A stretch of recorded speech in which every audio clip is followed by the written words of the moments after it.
Olá, boa noite, sejam todos muito bem-vindos. Eu sou Patrícia Blanco, presidente do Instituto Palavra Aberta, e para mim é uma satisfação estar aqui no nosso terceiro encontro da série de conversas sobre eleições 2020, uma parceria do Tribunal Superior Eleitoral com o Google Brasil, com o apoio do Instituto Palavra Aberta. O objetivo desses encontros é ampliar o conhecimento do eleitor brasileiro em torno de assuntos essenciais para a realização plena e efetiva do processo eleitoral de 2020, como, por exemplo, o combate à desinformação, a desmistificação de lendas eleitorais, a necessidade de reforço sobre as questões de higiene, os protocolos de saúde por conta da pandemia e também os cuidados, e todos os cuidados que foram definidos pela Justiça Eleitoral para as eleições desse ano. A rodada de conversa foi iniciada no dia 30 de outubro, com a live que destacou a importância da checagem de informações e de fatos no combate à desinformação. O evento mostrou o trabalho desenvolvido pelos checadores, os veículos de comunicação e todo o ecossistema preparado para identificar os conteúdos inverídicos sobre eleições. Participaram desse primeiro encontro do debate a Cristina Tartaglia, fundadora da agência Lupa, e o Diogo Reis, professor de Direito Eleitoral. A segunda live da série ocorreu no dia 4 de novembro e abordou o tema Eleições Desmistificando Lendas Eleitorais. O encontro teve como debatedores o secretário de Tecnologia e Informação do TSE, Giuseppe Janino, e assessor especial da presidência do tribunal, Roberta Gaia Gresta. Eles analisaram questões como os mecanismos de segurança, o processo de auditoria das urnas eletrônicas, o combate à desinformação e a destinação de votos de candidato com registro indeferido, por exemplo. E olha, as urnas eletrônicas fizeram sucesso essa semana por conta das eleições americanas, e ela passou a ser muito considerada por nós brasileiros, orgulho nacional. E hoje chegamos ao nosso último encontro, antes do primeiro turno das eleições municipais, marcado para o próximo dia 15, domingo, quando milhões de brasileiros irão às urnas para escolher novos prefeitos e vereadores, entre mais de 500 mil candidatos. Quer dizer, um processo enorme, com muitos candidatos aí. Além da complexidade normal de um pleito dessa dimensão, este ano a Justiça Eleitoral teve que lidar com um desafio ainda maior: a pandemia causada pelo novo coronavírus. E esse é o tema, né, que não poderia ser outro, senão esse o tema nosso encontro de hoje, que vamos falar sobre a organização feita pelo TSE e todos os protocolos sanitários adotados para o dia 15.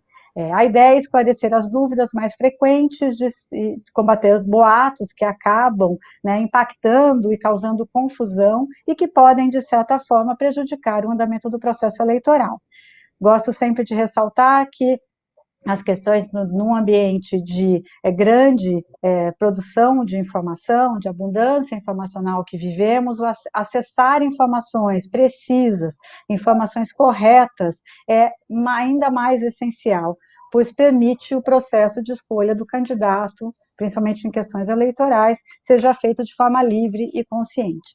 E para nos ajudar nos esclarecimentos e falar sobre as recomendações e cuidados que devem ser tomados no dia da eleição, temos a satisfação de contar com as presenças ilustres do ministro Luiz Roberto Barroso, presidente do Tribunal Superior Eleitoral, e do Dr. Roberto Calil Filho, cardiologista, presidente do INCOR de São Paulo, e o Dr. Calil tem ajudado voluntariamente o TSE na campanha publicitária para divulgar os protocolos sanitários que guiarão os eleitores durante o processo de votação. Sejam muito bem-vindos, boa noite, muito obrigada por terem aceito o nosso convite. Ministro, doutor Calil, é um prazer enorme estar aqui com vocês, nesse momento tão importante para a nossa democracia, né? Eu queria já começar com uma pergunta para o ministro e dizer também, pedir a todos que estão nos acompanhando nos canais do TSE, do Google Brasil, do Instituto Palavra Aberta, que mandem perguntas, mandem suas dúvidas, que a gente vai buscar, nesse período de uma hora, esclarecer todas essas questões com relação ao próximo domingo. Ministro, desde que o senhor assumiu o TSE em maio, só vem trabalhando para a organização dessas eleições, e principalmente com foco na questão da segurança, tanto de eleitores como também de quem vai trabalhar nas eleições. O TSE desenvolveu o plano sanitário, né, o plano de segurança sanitária, em parceria com o Hospital Albert Einstein, a Fiocruz e o Sírio-Libanês. E eu queria que o senhor contasse para a gente como foi a elaboração desse processo, quais foram os principais desafios encontrados e se a Justiça Eleitoral está preparada para as eleições do próximo domingo. Muito obrigada e bem-vindo. Boa noite, Patrícia Bianco. Eu tenho muito prazer de estar aqui. Agradeço a Google Brasil e agradeço ao Instituto Palavra Aberta a oportunidade e o prazer de estar aqui na companhia do doutor Roberto Calil, que já conhecia de longa data como médico e a quem sou extremamente agradecido, em meu nome pessoal e em nome do TSE, por graciosamente participar da divulgação das medidas de segurança sanitária para as nossas eleições. Pois então, Patrícia, eu tomei posse, aliás, um pouco antes até de tomar posse, eu comecei a organizar uma comissão médica para monitorar a pandemia e nos orientar sobre a conveniência ou não de as eleições serem adiadas. A comissão efetivamente recomendou o adiamento das eleições com base em uma previsão que se mostrou acertada, a de que a doença só começaria a cair de forma mais significativa a partir do final de setembro, e que, portanto, 4 de outubro, que era a data originária das eleições, ainda seria um momento delicado para a sua realização, com um alto grau de contaminação. Com essa informação e convencido do acerto dela, eu convidei os presidentes do Senado e da Câmara para virem aqui ao TSE, expus esse ponto de vista, que o TSE endossava a ideia do adiamento por algumas semanas. Eles levaram aos líderes partidários, eu mesmo estive lá, e os médicos por videoconferência. Nós convencemos os parlamentares que aprovaram a emenda e, portanto, as eleições foram adiadas do primeiro turno de 4 de outubro para 15 de novembro. Em seguida, nós constituímos uma comissão de estatísticos para calcular qual o tempo que nós precisaríamos estender o horário das eleições para evitar filas de aglomerações e se era ou não conveniente fazermos as eleições reservando por faixas etárias os horários de comparecimento. A comissão de estatísticos concluiu que era preciso aumentar 1 hora o horário das eleições, passou a ser de 7 às 17, não de 8 às 17, e recomendou que reservássemos 3 horas para os maiores de 60 anos, que são objetivamente o critério para grupo de risco. Em seguida, nós constituímos a comissão, a consultoria sanitária a que você se referiu, integrada pelo Sírio, pela Fiocruz e pelo Hospital Einstein, na verdade, pela Marília Santini, da Fiocruz, da VIUIP, do Dr. Davi Wipp, do Sírio e Dr. Luiz Fernando Aranha Camargo, do Einstein, e aí fizemos esse plano de segurança sanitária, nos reunimos todas as semanas ao longo de julho e agosto, ficamos muito felizes com o plano, e o desafio, Patrícia, foi que eles recomendaram que nós comprássemos 9 milhões de máscaras, 2 milhões de face shields, 2 milhões de frascos de álcool gel para cada mesário ter o seu e 1 milhão de litros de álcool gel e marcadores de chão para distanciamento social e 500 mil canetas. O grande desafio foi conseguir obter tudo isso. Nós fizemos uma chamada à iniciativa privada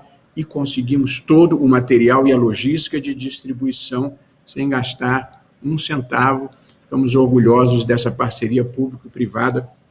A livre iniciativa no Brasil merece a nossa admiração e o nosso respeito por ter participado desse projeto. Acho que em 2, 3 minutos essa é a resposta que eu poderia dar sobre as medidas de segurança que nós tomamos. O adiamento, a extensão em 1 hora, a reserva de um horário específico para maiores de 60 anos, suprimimos a biometria porque ela envolvia maior risco de aglomerações e adquirimos todos esses materiais para a proteção de mesários e de eleitores.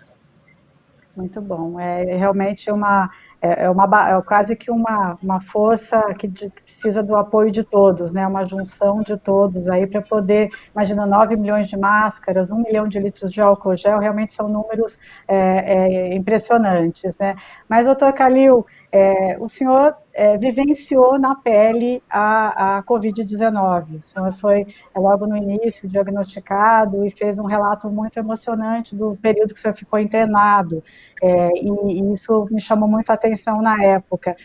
Passado 10 meses, né, de todo o aprendizado que a gente teve, e nesse sentido até na forma de tratamento e nos cuidados, e aí agora, com o período, com as eleições, o que motivou o senhor a participar da campanha do TSE para falar sobre os cuidados sanitários e para melhorar essa ida do cidadão às urnas?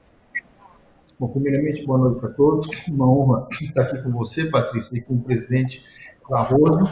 Eu recebi há uns meses atrás, como você já disse, eu cuidei de muitos pacientes com Covid, eu fiquei doente também, como você disse, mas eu me senti muito honrado pelo convite do presidente Barroso em participar dessa campanha, né? E eu, como brasileiro e como médico, acho extremamente importante, como todos sabem, as pessoas irem votar. Mas irem votar, mesmo numa pandemia, com segurança. Como o presidente colocou, o Tribunal Superior Eleitoral tomou todos os cuidados e medidas protetivas para o risco ser muito mínimo, minimizado ao extremo de uma pessoa ir votar. Então, eu fiquei muito honrado com esse convite e espero ter ajudado a mostrar para as pessoas: você tem que votar, é um dever cívico, e votar consciente e votar com segurança do ponto de vista de saúde. As medidas todas são extremamente competentes, os horários para as pessoas de mais idade, como foi colocado, ele das 7 às 10 da manhã, né, e com distanciamento. Então, o brasileiro, com certeza, no dia 15 de novembro, ele vai ter condição de votar com segurança. Muito bom. Isso é muito interessante, né? Quer dizer, a gente tem falado muito sobre os cuidados e sobre esse horário estendido, né? E do horário específico para os idosos, das 7 às 10 da manhã, para que os idosos acima de 60 anos possam votar exclusivamente nesse horário, até por conta de serem grupos de risco. E um outro fator também que tem sido muito debatido, e como o próprio ministro já colocou, as 9 milhões de máscaras para os mesários e para quem vai trabalhar durante o dia, a máscara tem sido um equipamento muito eficaz na redução do contágio, e por isso se tornou obrigatória no dia da votação. E aí, ministro, eu pergunto, né, para o senhor, caso o eleitor se negue a entrar com máscara, ou se negue a usar máscara, a gente sabe que tem uma onda negacionista aí circulando, essa tal da desinformação, né, que propõe que não use máscara, não vou usar máscara no dia das eleições.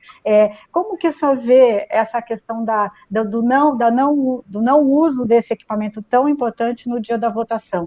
Haverá alguma restrição para entrar na sessão sem máscara? Como que se eu pudesse explicar isso para a gente, seria ótimo. Olha, o Tribunal Superior Eleitoral, como eu penso que todas as pessoas no país, devem se guiar pelas recomendações médicas, pelas recomendações da ciência. O que eu aprendi participando das reuniões com a nossa consultoria sanitária, Patrícia, é que a principal forma de transmissão da doença é por secreções respiratórias. Portanto, quando uma pessoa fala ou respira próxima da outra. De modo que as duas grandes recomendações para a segurança em geral e nas eleições em particular é o uso da máscara e o distanciamento social. São as duas principais recomendações do Tribunal Superior Eleitoral relativamente às eleições. Essa é a recomendação médico-científica e essa é a regra que nós estamos aplicando. Eu tive como observador das eleições americanas e tinha um anúncio lá da televisão bom em que dizia: o uso de máscara, a máscara diz muito sobre quem a usa, mas diz mais sobre quem não a usa, que é uma despreocupação com o outro, porque aí não é uma questão de livre-arbítrio, é uma questão da proteção de terceiros. O indivíduo, se quiser, ele pode beber em casa até cair e não comete infração nenhuma, mas se ele sair dirigindo, ele comete uma infração. Portanto, a questão aqui é o princípio do dano, é você colocar terceiras pessoas, outras pessoas, em situação de risco. E aí já não é mais uma questão de livre-arbítrio. De modo que a orientação do Tribunal Superior Eleitoral a ser seguida em todas as sessões eleitorais é que, se não estiver de máscara, não pode entrar. Nós obtivemos, junto ao Ministério da Saúde, ao general Pazuello, até por interferência do presidente do Senado, Davi Alcolumbre, todas as máscaras de proteção nós conseguimos na iniciativa privada, mas o Ministério da Saúde gentilmente cedeu 3 milhões de máscaras que serão usadas por eleitores que eventualmente compareçam sem. Mas nós estamos falando de alguém que não tenha tido condições de comprar ou que tenha tido algum problema. Mas 3 milhões de máscaras, embora seja um esforço importante do Ministério da Saúde, é um número muito insignificante num país de 148 milhões de eleitores, de modo que todo eleitor deve levar a sua própria máscara, sair de casa com a sua máscara, e essa não é uma ordem do TSE, essa é uma orientação de quase todos os municípios brasileiros, essa é a regra no mundo inteiro, no mundo civilizado inteiro, as pessoas estão utilizando máscaras quando vão ao local público. Portanto, nós estamos apenas seguindo a recomendação médica e o senso comum. Se estiver sem máscara, não vota. Não vota. Doutor Kalil, nesse sentido, além da máscara, o distanciamento social também tem se mostrado um fator importante de ser seguido, né? O senhor, dentro dos protocolos sanitários que o senhor chegou a ver do TSE, como se dará esse distanciamento? Existe alguma regra? O senhor teve contato sobre atuou nessa questão também, opinou sobre a questão do distanciamento? Não, os protocolos foram feitos previamente, como o próprio presidente falou, e eu participei da divulgação, ajudando a mostrar para as pessoas a segurança de uma votação. Então, é importante o distanciamento, as medidas serão pré-estabelecidas, né, com orientação, o uso de máscara, como já foi falado, e o distanciamento, e o uso de álcool gel, que vai estar, obviamente, nas sessões, você vai ter o uso do álcool gel, assim como levar sua caneta, levar o número dos candidatos anotados no papel, para facilitar a votação, e a votação com toda a segurança. Lembrando, em relação à máscara, que nós estamos ainda na pandemia, né? Independente do processo eleitoral, não, as pessoas são obrigadas a usar máscara, o distanciamento social se faz necessário para evitar, evidente, a contaminação, para nos protegermos e protegermos o próximo. É extremamente importante. Então, os protocolos são seguros. Você vai falar, qual é a chance de uma pessoa que vai voltar a se contaminar? É ínfima, ínfima. Porque a pessoa vai sair de máscara, vai manter distanciamento, vai ter álcool gel, vai levar a sua caneta, é insignificante, não diria zero, porque zero não existe, mas a possibilidade de alguém se contaminar é quase zero, né? Como disse, zero não existe, mas todas as medidas foram tomadas. E a campanha, como você pode, a campanha que está no ar, eu sou um dos protagonistas aí dessa campanha, tem outras pessoas, outras imagens, de qualquer jeito, para orientar a população. Votar é extremamente importante. Votar consciente é extremamente importante. É um dever cívico. E o que o Tribunal Superior Eleitoral organizou com instituições de renome, discutindo cada detalhe, cada metro de distanciamento, cada passo para a segurança do eleitor. Então, não há motivo para não se votar. E, de novo, a votação acontecerá com segurança. Muito bom, eu estava até, o senhor já emendou na segunda pergunta que eu ia fazer, que era justamente essa questão do risco da pessoa se contagiar no processo, né, na ida até a zona eleitoral e na votação, então o senhor já respondeu. Eu queria emendar com uma outra pergunta, que é com a relação do horário destinado para idosos. Os idosos têm realmente bastante preocupação com relação a ir votar. Quer dizer, dentro de tudo isso que o senhor falou, os idosos não terão problema, eles podem votar tranquilamente, sem correr nenhum risco. O senhor concorda com isso? Acredita nisso? Sim, conforme a orientação do tribunal, veja, nós estamos numa fase de flexibilização. O presidente colocou que nós temos ainda, obviamente, estamos numa pandemia, numa curva descendente. Claro, há mortes por dia no país, sim, mas elas vêm diminuindo, certo? Então, e nós sabemos hoje, as medidas protetivas funcionam. Então, a pessoa de idade, a votação das 7 às 10 da manhã, pode sim votar com segurança. O desejo da pessoa de idade de votar, vai votar com segurança, sim, com risco mínimo de contaminação, desde que as medidas e os protocolos do Tribunal Superior Eleitoral sejam seguidos pelo cidadão. Muito bom.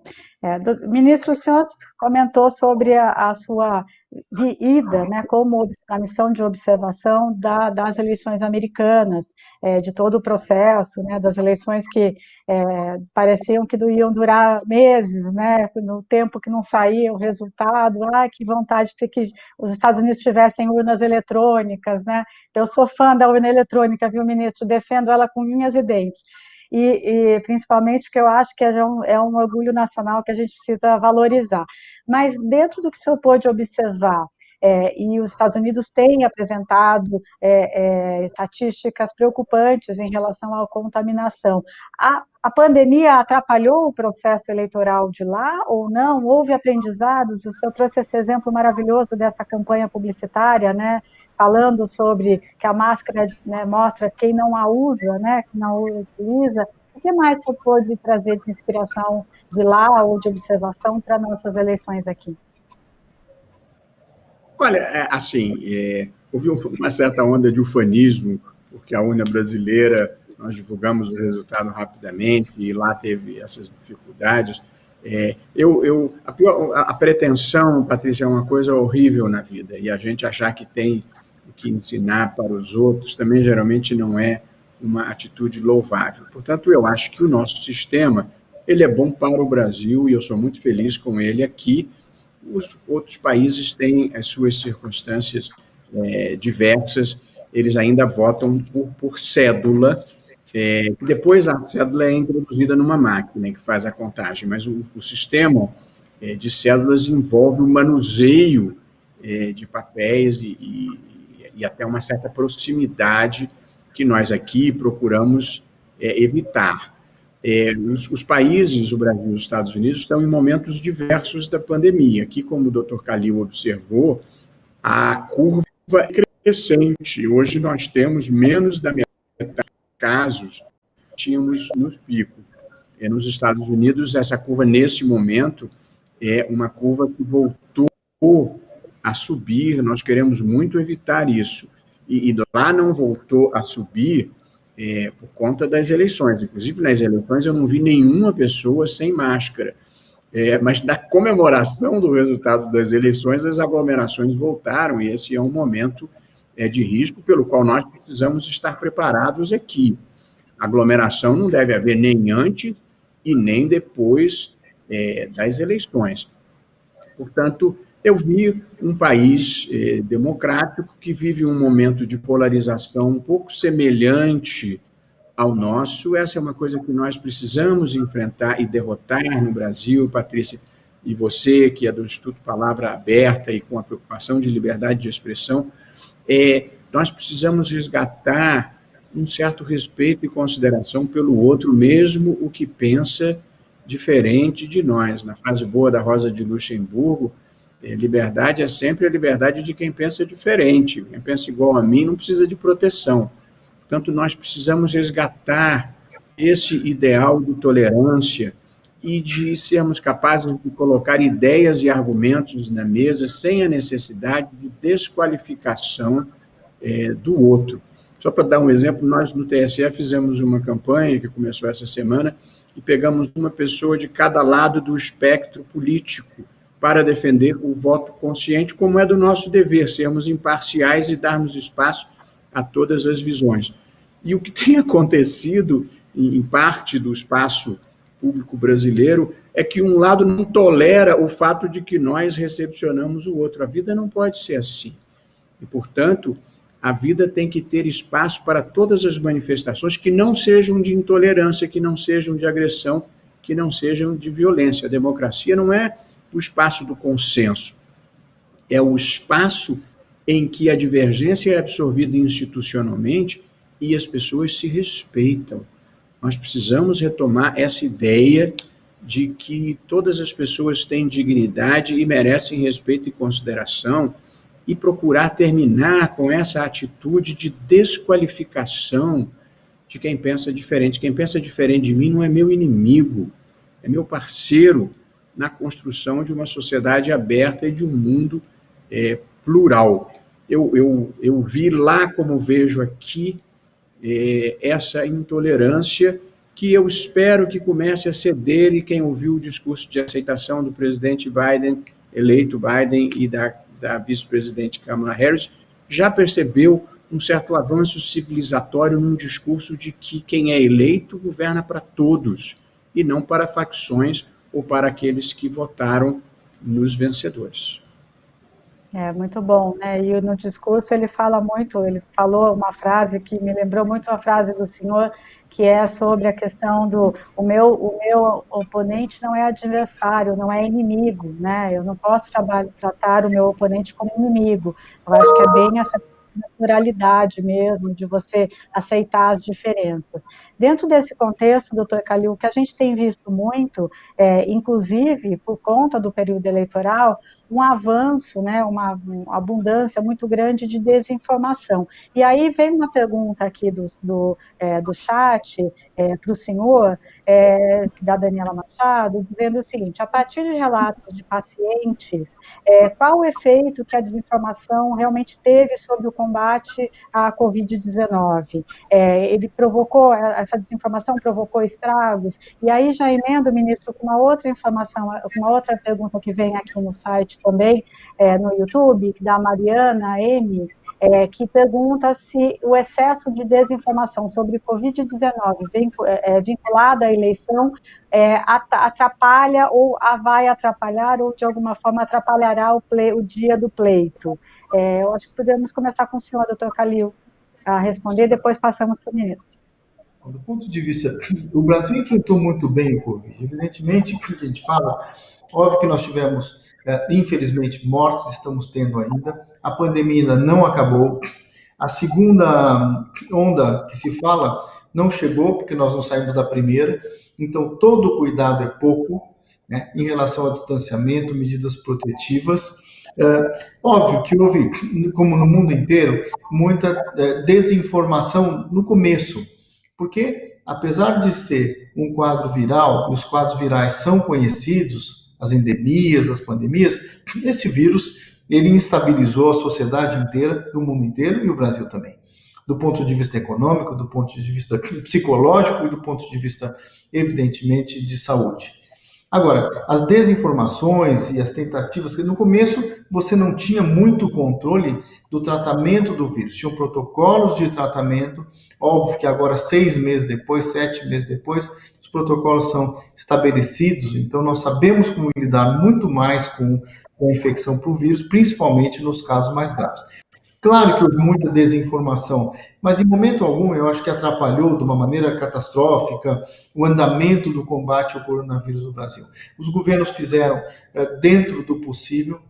O SUS é um sistema brilhante, que atende mais de 100 milhões de pessoas, é o único sistema aí que atende uma população dessa monta, e nós presenciamos o país inteiro o combate que os profissionais do SUS e o Sistema Único de Saúde combateu esse vírus.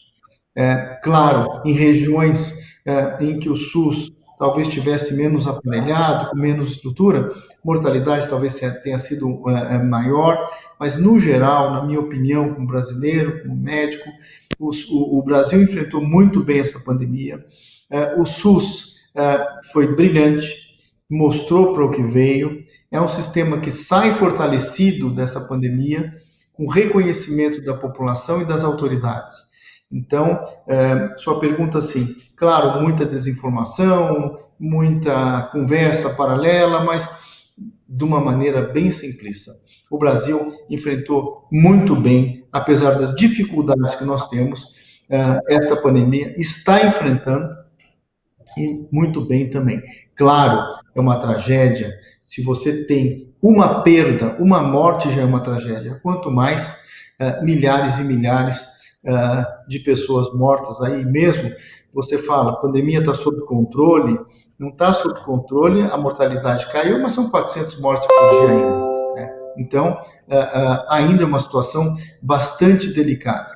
Mas não acredito que tenha atrapalhado essas conversas paralelas ou tentativas até de fake news. Não, o Brasil enfrentou muito bem essa pandemia, está enfrentando muito bem essa pandemia, e, de novo, o Sistema Único de Saúde vai sair bastante fortalecido. Muito bom. Ministro, se eu puder complementar. Veja, quando eu ando de avião, Patrícia, eu sigo as instruções da tripulação. Quando eu construo uma casa, eu sigo o que o engenheiro orienta. Quando eu tenho uma questão jurídica, agora que não posso mais advogar, eu ouço um advogado. E, portanto, diante de uma pandemia, eu ouço os médicos e ouço a ciência. E acho que isso que nós devemos fazer. Eu acho que esse universo de palpites e de superstições é um mundo pré-iluminista. No mundo do iluminismo, você segue a razão, você segue a ciência, você segue o humanismo, você segue o progresso social. Portanto, eu acho que a desinformação, seja para as eleições, seja para a segurança, seja para a saúde pública, ela é um problema. E aqui, felizmente, não aconteceu, mas nos Estados Unidos, até detergente, houve a recomendação de que se tomasse, pessoas se lesionaram fazendo isso. E acho que, como observou o Dr. Calil, houve um primeiro momento de indefinição, e todos surpreendidos por uma doença nova, mas rapidamente se constatou que a transmissão se dava por secreções respiratórias e, portanto, a recomendação passou a ser distanciamento social e uso de máscara. E sobre o impacto no processo eleitoral, e o Dr. Roberto Calil já observou isso, se a pessoa tiver com máscara e mantiver distanciamento social, o risco de contaminação é mínimo, porque o mesário também vai estar de máscara e com um face shield. Nós vamos evitar a troca de objetos, de modo que o risco passa a ser mínimo. Mas nós estamos vivendo, sim, um pouco uma era da desinformação. A internet trouxe grandes proveitos, inclusive a possibilidade de nós estarmos, nesse momento, em lugares diferentes do Brasil, e, eventualmente, do mundo. A outra vez que eu estive com você, eu estava fora do Brasil, e ainda assim, nós podemos nos conectar, e, portanto, isso é extraordinário. Mas há o subproduto, que é a desinformação, às vezes por ingenuidade e, às vezes, por maldade. E acho que nós precisamos enfrentar esse vírus. Nós temos o vírus da Covid-19 e temos o vírus da desinformação, que é prejudicial em muitos eventos da vida. Aliás, o Tribunal Superior Eleitoral, ele fez as suas campanhas em torno de dois grandes eixos: segurança para a população em relação à pandemia, enfrentar o vírus da Covid-19, e enfrentar a desinformação e esse vírus do ódio, das inverdades que atrapalham a vida contemporânea. De modo que eu acho, sim, que a desinformação é um problema, não é específico da pandemia, mas eu acho que nós devemos, nós que gostamos da verdade, a verdade não tem dono, Patrícia, como você bem sabe, e o Instituto patrocina, mas a mentira deliberada tem dono, e essa nós queremos evitar. A democracia é feita da busca da verdade possível, de acordo com os múltiplos pontos de observação. Mas se tem alguém deliberadamente fraudando as informações, isso não é democrático, isso não é liberdade de expressão. Pelo contrário, isso é destrutivo da democracia e da liberdade de expressão. De modo que nós precisamos enfrentar isso, sobretudo com um esforço civilizatório e de elevação ética das pessoas, e inundando a sociedade com notícias verdadeiras. Nós nunca precisamos tanto de imprensa profissional e de qualidade como estamos precisando agora. Muito bom. É bem esse sentido mesmo. Liberdade de expressão não é salvo-conduto para agressão ou para calúnia, difamação. A gente tem que exercer a nossa liberdade de expressão com bastante responsabilidade, né? Mas, doutor Kalil, tem duas perguntas aqui que eu acho que o senhor já respondeu, mas eu queria que o senhor reforçasse. São da Daniela Maffez e da Ruth Schipper. Da Daniela Maffez perguntando que quem tem comorbidades vai ter como votar com segurança? E da Ruth Schipper, sou idosa, posso votar no horário da tarde ou preciso votar somente nas 3 primeiras horas? Eu acho que é uma questão mais de reforço do que o senhor já falou, doutor Kalil. Se o senhor puder, eu agradeço. Sem dúvida nenhuma, as pessoas com comorbidade, os obesos, as pessoas com problema cardíaco prévios e outras doenças pulmonares, são pessoas ditas que tiveram, obviamente, o vírus e pessoas que tiveram o vírus com mais alto risco de complicações durante a doença. Isso foi extensamente falado. Então, os cardiopatas, as pessoas com problema pulmonar e outras doenças tantas que tornaram essas pessoas chamadas de idade, população de alto risco. Agora, uma coisa é você ter uma doença como esse vírus, o Covid-19, agredindo a população toda e agredindo, evidentemente, com muito mais virulência, muitas vezes, as pessoas com comorbidades, que foi extensamente falado durante o ano isso e os cuidados que essas pessoas deveriam ter tomado. Mas vamos para outra fase agora. A fase do distanciamento, da proteção, das medidas protetivas, protege tanto a população com mais alto risco como a população de mais baixo risco. Então, de novo, o risco de uma pessoa com comorbidade, que tem problema cardíaco, ir votar e contrair o vírus, com essas medidas orientadas por essas instituições e os protocolos utilizados, o risco de contaminação é mínimo.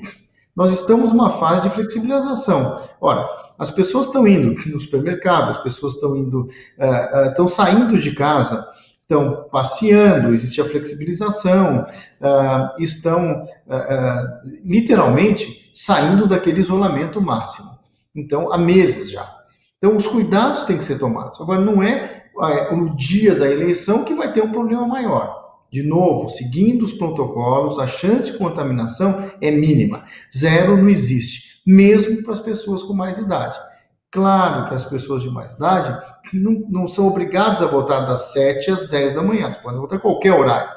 Mas, de novo, máscara, levando caneta, distanciamento, com as medidas protetivas, o risco de contaminação é praticamente, de novo, não existe zero, mas muito pequeno.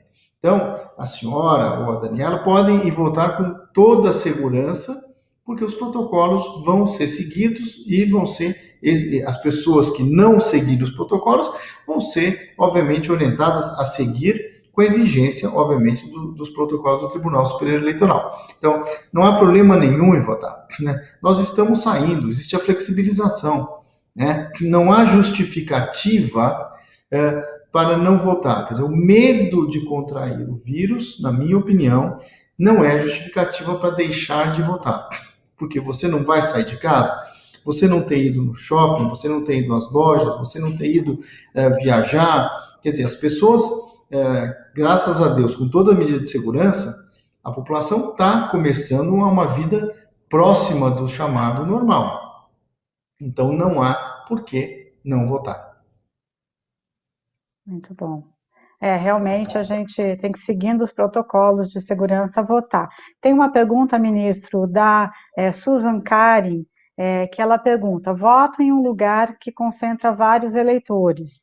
A quem recorrer se as regras esclarecidas aqui não estiverem sendo cumpridas no local? Acho que é uma pergunta importante, inclusive, para reforçar, a questão do presidente da sessão, Eu acho que seria importante o senhor esclarecer, se o senhor puder, por favor. Só para dar um pitacozinho na pergunta anterior, Patrícia, a ideia de idoso hoje em dia mudou bastante, Hoje em dia, 70 são os novos 50, quer dizer, quem tem 70 anos, ainda quem chegou aos 70 provavelmente vai viver mais uns 20 anos, portanto, tem que pensar no futuro. Aos 70 anos, a gente ainda tem que pensar no futuro e escolher quem vai fazer a gestão da nossa cidade, porque, em última análise, a gente vota no município. Eu hoje conversei com grande prazer com o grande brasileiro e grande humorista Jô Soares, tivemos uma conversa, e ele que tem 82 anos e que vai votar. É isso mesmo, as pessoas têm que participar por si, pelo seu futuro, pelo dos seus filhos, dos seus netos. A gente está convocando verdadeiramente a população e os jovens também, porque o país e as cidades vão ter a cara de quem comparecer para votar. Essa é a verdade.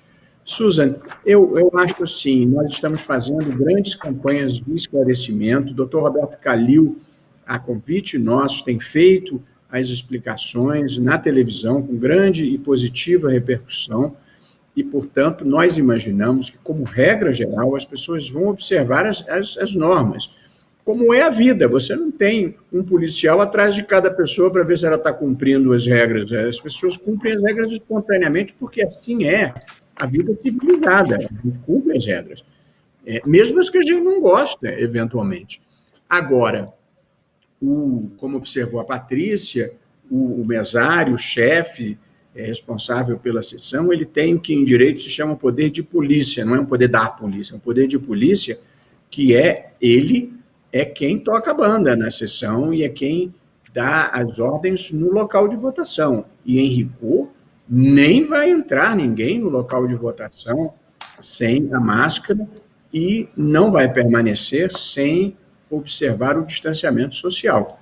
Mas nós vivemos uma sociedade civilizada, em que as pessoas cumprem as regras e quem não cumprir simplesmente não deve poder permanecer no local de votação. Como disse, o chefe de sessão tem o poder de polícia, que é um conceito de direito administrativo de fazer valer as regras, mas, se for necessário, ele pode chamar a polícia. Mas, evidentemente, essa haverá de ser uma situação puramente residual. No mundo civilizado, as pessoas cumprem as regras e respeitam as outras. Muito bom, é o que esperamos para o próximo dia 15. Nós estamos já chegando na parte final do nosso encontro, dessa roda de conversa tão interessante e esclarecedora, e eu queria pedir, vou deixar uma pergunta aqui para os dois, pedir primeiro para o Dr. Calil, já agradecendo a sua participação e o seu apoio a essa campanha de esclarecimento, e pedir para o senhor deixar uma mensagem para o eleitor nesse domingo. O senhor já falou amplamente sobre a segurança, sobre o risco muito baixo de contágio, mas o que o senhor pode deixar para a gente de mensagem para esse domingo, dia 15? Por favor, doutor Calil. Primeiro, uma honra estar aqui. Agradeço muito de novo o presidente Barroso, o Tribunal Superior Eleitoral, pela oportunidade que me deram, como brasileiro, como médico, de poder ajudar nessa orientação para as pessoas votarem com segurança. Na mensagem, o voto é um poder que nós temos, né? E nós temos que exercer esse poder, o poder do voto, né? O direito e o poder do voto. Estamos numa pandemia. Então, a mensagem que eu deixo nós já falamos longamente da segurança para você votar, eleitor, no 15 e no dia 29 de novembro, que é o dia agora, e 20 de novembro. É uma segurança bastante importante, foi muito pensada, muito calculada, então você pode, com tranquilidade, ir às urnas votar. Mas a mensagem, acrescentando, uma mensagem anexa importante, as pessoas que estão nos ouvindo, independente do dia 15, que já falamos da segurança do voto, é as pessoas manterem e usarem as medidas protetivas. Nós estamos ainda numa curva descendente, mas estamos ainda numa pandemia. E numa pandemia que, obviamente, há contaminação e há prejuízo à saúde das pessoas. Então, as medidas fundamentais, distanciamento, uso da máscara e outras medidas protetivas que nós não podemos agora enfraquecer. Principalmente porque vai ter uma vacina. A vacina não sabemos quando vai chegar, quiçá nos próximos meses, mas não podemos usar a vacina como uma bengala. porque se escuta muito, vai chegar a vacina, então eu posso flexibilizar mais e deixar de usar as medidas de proteção. De jeito nenhum. Não sabemos quando a população vai ser vacinada, as medidas de proteção têm que ser seguidas rigorosamente. E, por fim, de novo, agradecer a oportunidade de poder ajudar um pouco as pessoas desse país. E, de novo, domingo, dia 15, pode comparecer sim ao local de votação, é seguro, não há problema algum e boa votação. Muito obrigada, doutor Kalil. Acho que o senhor lembrou bem que ainda estamos numa pandemia, né? E vamos continuar seguindo as recomendações dos médicos e da ciência para que a gente proteja, que todos se protejam. Ministro Barroso, muito prazer em tê-lo aqui de novo conosco. Queria pedir também uma mensagem do senhor para os eleitores que estão nos acompanhando aqui nesse encontro para o dia 15. Podemos votar sem medo? Patrícia, eu primeiro termino como comecei, agradecendo a você pessoalmente, a Google Brasil e ao Instituto Palavra Aberta, e reiterando o agradecimento ao Dr. Roberto Kalil, que, como disse, graciosamente participou de uma memorável campanha de conscientização a toda a população. Eu digo graciosamente porque se a gente tivesse que pagar, ia ser uma dificuldade. O Dr. Roberto é um dos grandes médicos brasileiros que emprestou o seu nome e o seu prestígio para nos ajudar, e nós ficamos honrados e somos gratos por isso. A minha mensagem, Patrícia, para o povo brasileiro e para os eleitores, a minha primeira mensagem é: não deixe de votar. Numa democracia não existe nós e eles. Eles são aqueles que nós colocamos lá. O voto tem poder e as pessoas não devem desperdiçar a oportunidade de verdadeiramente fazerem diferença. Como disse antes, as cidades e o Brasil vai ter a cara de quem comparecer para votar. Portanto, nós vamos derrotar corajosamente a pandemia em nome da democracia, fazendo com que a população brasileira maciçamente compareça às sessões eleitorais para escolher os prefeitos e a Câmara dos Vereadores. Os municípios são os principais responsáveis pelo ensino fundamental, os principais responsáveis pela saúde básica, e já agora também com um papel muito importante em matéria de saneamento. Portanto, são as eleições mais importantes, talvez, para a vida do cidadão, porque ninguém vive na União nem no Estado, as pessoas vivem no município. A primeira mensagem é: venha votar. A segunda mensagem, evidentemente, é: vote consciente. Transforme esse momento num momento importante da sua vida. Escolha com calma, pesquise, veja a credibilidade que cada candidato mereça e pense que esse é um momento decisivo para a definição da sua vida, dos seus filhos e dos seus netos.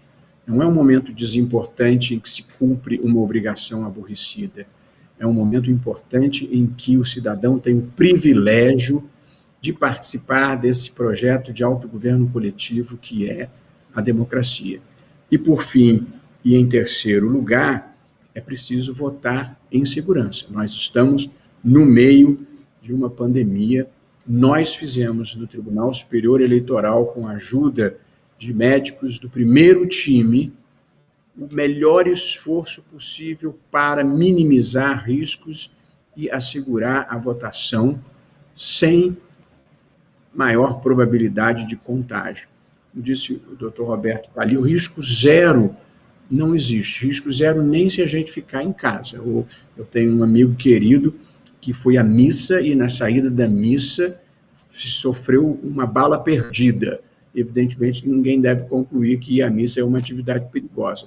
A vida tem um componente de aleatoriedade.